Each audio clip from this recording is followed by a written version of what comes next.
Shalom. First and foremost, I want to give all praises, glory, and honor to Yahweh, Bahashem, Yahweh Shai, Bahashem, Ka'akwadash. Double honors to the apostles and the elders of Great Millstone of Roel. Peace and blessings, salutations to the hopeful elect of Israel. All right, I'm on interestingengineering.com, I think. Well, it's on google.com, but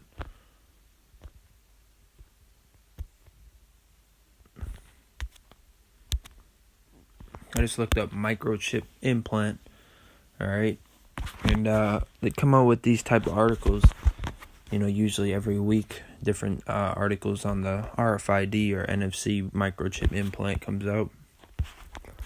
But this was posted, I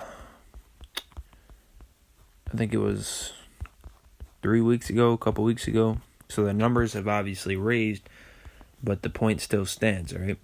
It says thousands of Swedes now use microchips for ID, and that's the same with Germany, and some Americans are getting microchipped, all right? But the majority of people are going to take it when it becomes mandatory, all right? And why? Because once they have their backs against the wall and they see that, once some major false flag happens or something, they force them to take that chip, because whenever some major false flag would occur, people would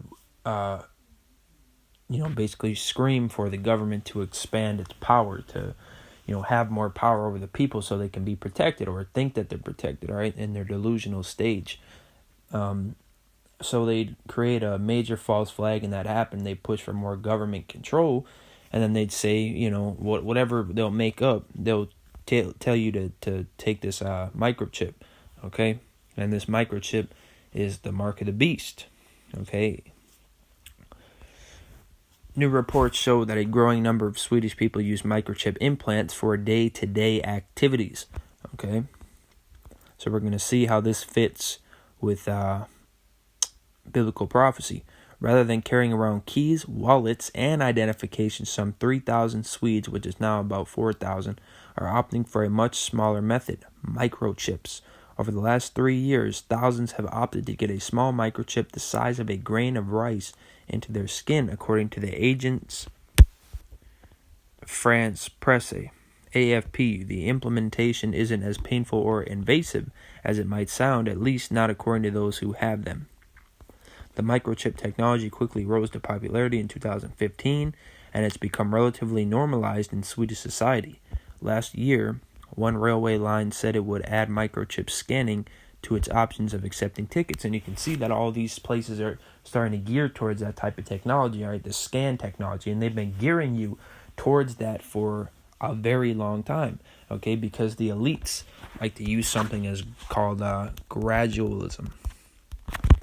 Okay, and what gradualism means is a policy of gradual reform rather than sudden change or revolution. So basically a change over time, all right? So to get you used and comfortable to the idea of scanning something or swiping something, okay?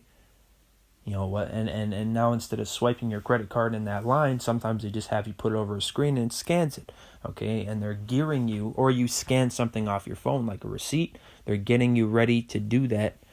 They're gradually having everybody get used to the idea of scanning something, okay, and having things get more compact, all right, which is going to lead to this chip, okay, which really has already led to this chip, okay.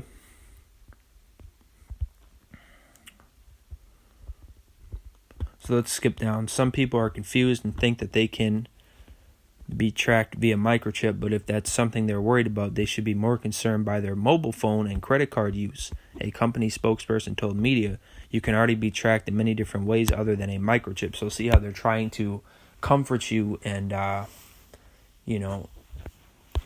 and try to show you that this chip is convenient, because that's what they push. They push convenience. Anything that's convenient, the masses take, because the masses are into convenience, okay?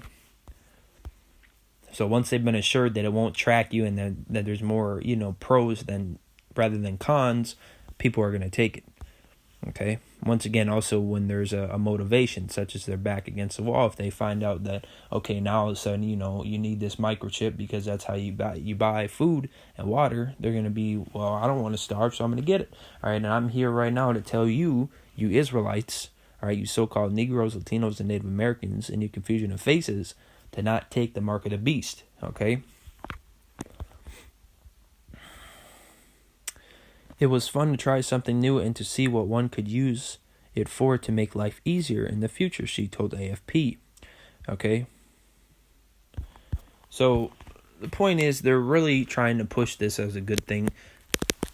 Excuse me, Slocky, and they're going to continue to do so until it becomes mandatory. Okay? This is Revelation chapter 13, verse 16, and he calls it all. So, right away, all meaning everybody. Everybody of every nation. Okay, of every social status, no matter what your net come is, if you're homeless or a CEO, it doesn't matter, okay? And he calls it all, both small and great, rich and poor, free and bond, even people in prison, school, children, toddlers, maybe even babies, maybe not babies, well, maybe, I don't know. You don't know, because this chip, it says in your hand or in your forehead, but really you can get this chip anywhere, okay? And cause that as many as would not worship the beast, or Salakia. Well, actually, that's the spirit. I'll read that first, 15. And he had power to give life unto the image of the beast, that the image of the beast should both speak, and cause that as many as would not worship the image of the beast should be killed. All right, and also if you don't take this chip, you're going to be put to death, okay? If you're faced with that scenario. And he caused all, both small and great, rich and poor, free and bond, to receive a mark in their right hand or in their foreheads, and that no man might buy or sell save he that had the mark or the name of the beast or the number of his name. Okay? So you can't buy or sell if you don't have this mark. So if you don't take this, you will literally become an outcast, okay? Which is much better than getting it, okay? Because what happens if you take it? Revelation chapter 14, verse 9. And the third angel followed them, saying with a loud voice, if any man worship the beast and his image, and receive his mark in his forehead or in his hand, the same shall drink of the wine of the wrath of the Most High, which is poured out without mixture into the cup of his indignation, and he shall be tormented with fire and brimstone in the presence of the holy angels and in the presence of the Lamb. Okay, so you're going to be destroyed in that nuclear fire. Okay, well, you're going to be destroyed. Is the point. Revelation chapter 20, verse 4, and I saw thrones, and they sat upon them, and judgment was given unto them. And I saw the souls of them that were beheaded for the witness of Yahushua, and for the word of Yahweh, and which had not worshipped the beast, neither his image, neither had received his mark upon their foreheads or in their hands, and they lived and reigned with Hamashiach 1,000 years. Okay, so you will be put to death if you're put in that scenario and you choose not to take it, but that's a lot better. Okay, because either way it's going to end with death. So you might as well take it from the men, all right, and stay sincere to Yahweh Shema Shai, okay? Because what does the scriptures also say? Revelation chapter 2, verse 10.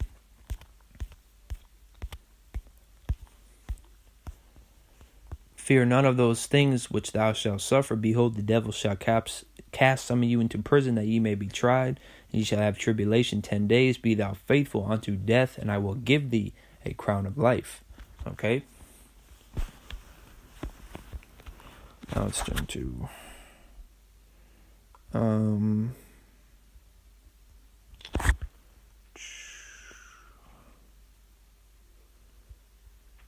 Slovakia.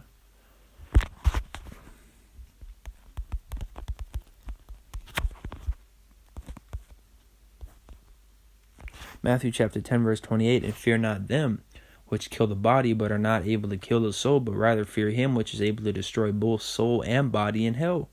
Okay?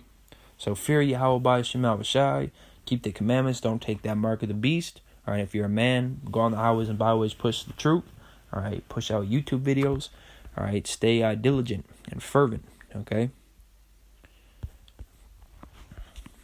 I'm going to get one more scripture and I'm going to end it with this. Matthew chapter 24, verse 13, and he that shall endure unto the end, the same shall be saved. And who's going to endure? The elect. All right, so Adawan Ratazal, we are of the elect. Adawan Ratazah, this was edifying to the elect. Adawan Ratazah, we can endure temptation. Adawan Ratazah, we can be delivered. Okay, what Adawan Ratazah, what that means is Lord willing. Okay, so with that said, I want to give all praises to Yahweh Bahashem, Yahweh Shai Bahashem, Kakwadash. Double honors to the apostles and the elders at Great Millstone Roel. Peace and blessing salutations to the hopeful elect of Israel. Shalom.